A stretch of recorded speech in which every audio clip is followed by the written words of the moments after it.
ભાવનગર શહેરમાં એક એવો વિડીયો સામે આવ્યો છે જે માત્ર સ્થાનિક લોકોને જ નહીં પરંતુ સમગ્ર રાજ્યમાં કાયદો અને વ્યવસ્થાને લઈને અનેક પ્રશ્નો ઊભા કરી રહ્યા છે। ઘટના છે ભાવનગર શહેરના ઘોઘા સર્કલ વિસ્તારની, જ્યાં નજીવી બાબતને લઈને બે પક્ષો વચ્ચે ઉગ્ર મારામારી સર્જાઈ।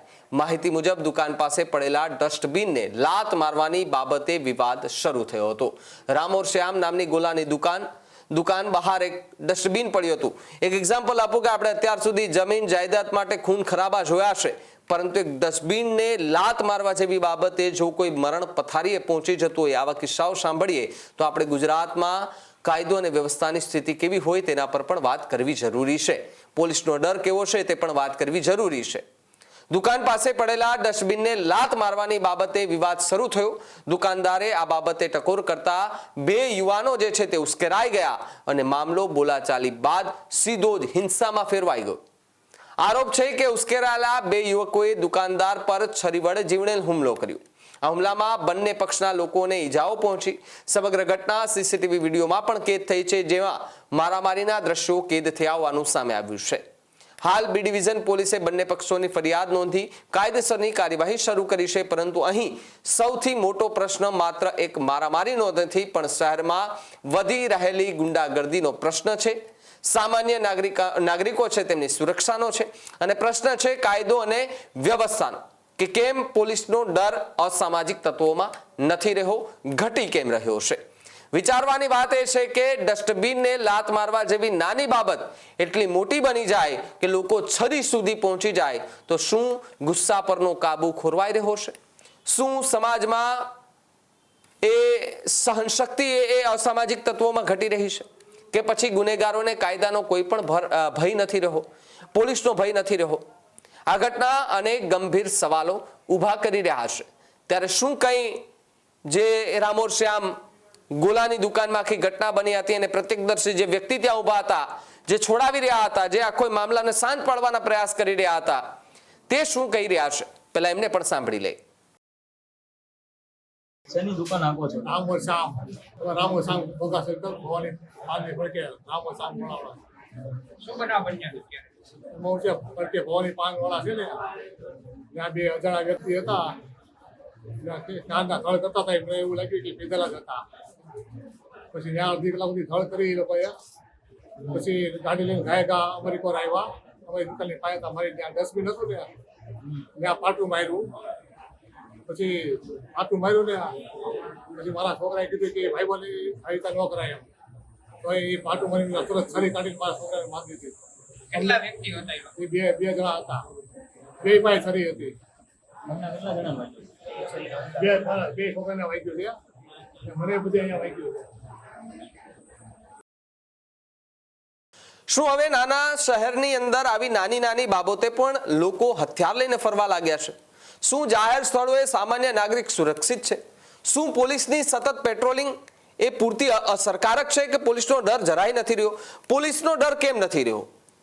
કારણ કે આવા અસામાજિક તત્વો દિવસે ને દિવસે વધી રહ્યા છે। અસામાજિક તત્વો કાયદાનો ભય પણ જે છે તે નથી, એમને કાયદાનો ભય પણ નથી, અને પોલીસ શું કરશે એમને એ પણ નથી ખબર। જો એક દુકાનદાર માત્ર એટલું કહે છે કે ભાઈ ડસ્ટબિનને લાત ન મારતા, અને તેના બદલામાં તેના પર છરીથી હુમલો થાય, પછી સામાન્ય વેપારી પોતાની દુકાનમાં કેટલો સુરક્ષિત અનુભવશે? આવા બનાવો માત્ર એક વ્યક્તિ પૂરના નહીં, પરંતુ સમાજના કાયદા અને વ્યવસ્થા સામે ખુલ્લો પડકાર છે, પોલીસ સામે ખુલ્લો પડકાર છે। જો કે આ મામલે પોલીસે બંને પક્ષો સામે ફરિયાદ નોંધી છે અને તપાસ પણ શરૂ કરી છે। જો સીસીટીવીના આધારે આરોપીઓ સામે કડક કાર્યવાહી થશે તો આવનારા સમયમાં આવા અસામાજિક તત્વો સામે ચોક્કસ સંદેશ પણ બની શકે છે। મારા સહયોગી કે જે વિરાંગ રંગાણી કે જેની પાસે એ વિગતો પણ આવી છે આખી ઘટનાને લઈને, એ શું કહી રહ્યા છે એમને પણ સાંભળી લે।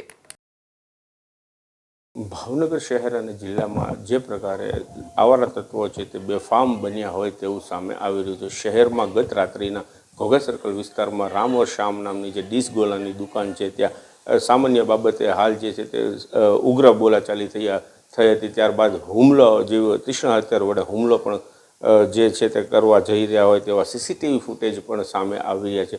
સામાન્ય બાબતને લઈને જો વાત કરવામાં આવે તો ડસ્ટબિનને વાગવા જેવી બાબતે હાલ જે છે તે તીક્ષ્ણ હથિયાર સુધી વાત પહોંચી છે। ત્યારે શહેરમાં પોલીસનો કોઈ ડર ના હોય આવારા તત્વોમાં, તે પ્રકારની પણ એક ચર્ચાનો વિષય હાલ જે છે તે જોવા મળી રહ્યો છે. બંને પક્ષ દ્વારા પોલીસ ફરિયાદ સામસામી પણ કરવામાં આવી છે. અહીંયા પોલીસ સામે કેટલાક મહત્વના પ્રશ્નો ઊભા થાય છે. શું શહેરની અંદર સંવેદનશીલ વિસ્તારોમાં રાત્રિ પેટ્રોલિંગ પૂરતું છે? શું અગાઉ પણ આ પ્રકારની ગુંડાગર્દીમાં સંડોવાયેલા તત્વો પર સતત નજર રાખવામાં આવી રહી છે? શું જાહેર સ્થળોએ હથિયાર સાથે ફરતા લોકો સામે ડ્રાઈવ ચલાવવામાં આવી છે? શું વેપારીઓ અને સામાન્ય નાગરિકોની જે સુરક્ષા છે એમના વિશ્વાસ વધારવા માટે પૂરતા પ્રયાસો થઈ રહ્યા છે?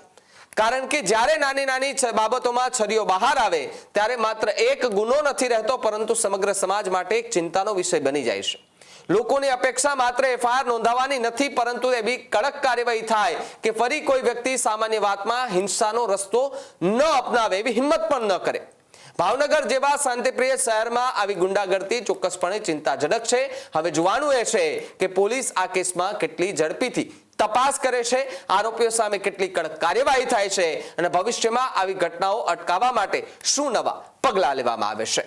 ખેડૂત ભાઈઓ છે ખેતરમાં ડ્રોન ઉડાવતા હોય છે ત્યારે આપણે એક પ્રશ્ન સતાવતો હોય છે કે જે આપણે અત્યાર સુધી જીપીએસ ટેકનોલોજી વાળા ડ્રોન વાપર્યા છે, જેથી કરીને મોબાઈલ ટાવર છે અથવા તો હાઈ ટેન્શન લાઈન પસાર થતી હોય, કોઈ વૃક્ષો હોય, ત્યારે જે જીપીએસ ટેકનોલોજી વાળા ડ્રોન છે એમાં ટકરાય અને ટ્રેસ થાય છે. પણ એગ્રીઓન લાવ્યું છે જીએનએસએસ ટેકનોલોજી ડ્રોન, જેથી કરીને એ ડ્રોન છે એ કોઈ જગ્યાએ ટકરાય નહીં, પોતાની રીતે જ ડિસિઝન લે છે અને મૂવ થઈ જાય છે, જેથી કરીને જીએનએસએસ ટેકનોલોજી ડ્રોન છે એ વાપરવાનો આગ્રહ રાખો.